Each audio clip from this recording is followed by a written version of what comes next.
Սամվելն ասում է ինքը մարտական է տրամադրված, չի Հա, չէ, բան չունեմ ասելու, ինքը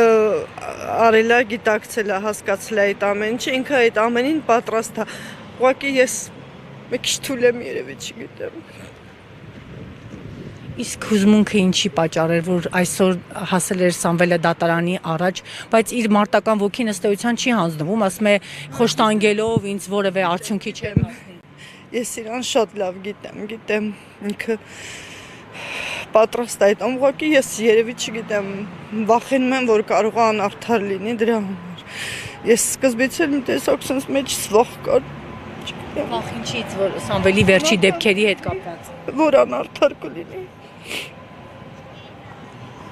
Երբեմն եղել է, որ Սամվելին խորհուրդ եք տվել, հետ կանգնի։ Չէ, երբեք իրան չես կարա խորհուրդ տաս ինչ որ մի բան, նամանավանդ որ ինքը ճիշտ է այդ ամենում։ Ինքը հասկանում է, որ ինքը 10-15 տարեկան երեխա չի։ Ինքը հասուն տղամարդ է, ամեն ինչ հասկանում է։ Չէ, ուղղակի ես չգիտեմ, անարդարությունից եմ վախեցել, ուրիշ ոչ մի բան։ Ես դատարանի այս որոշումը սպասելի էր ձեզ համար։ Ամեն ինչին էլ սպասում էի։ Իսկ Սամվելի խոշտանգման դեպքը մնում է չբացահայտված, սա ձեզ չի մտահոգում։ Հենց այդ է էլի ցավալին, իհարկե մտահոգում է, բայց ինչ կարամ անեմ։ Ես ոչ մի բան չեմ կարա անեմ, մնացածն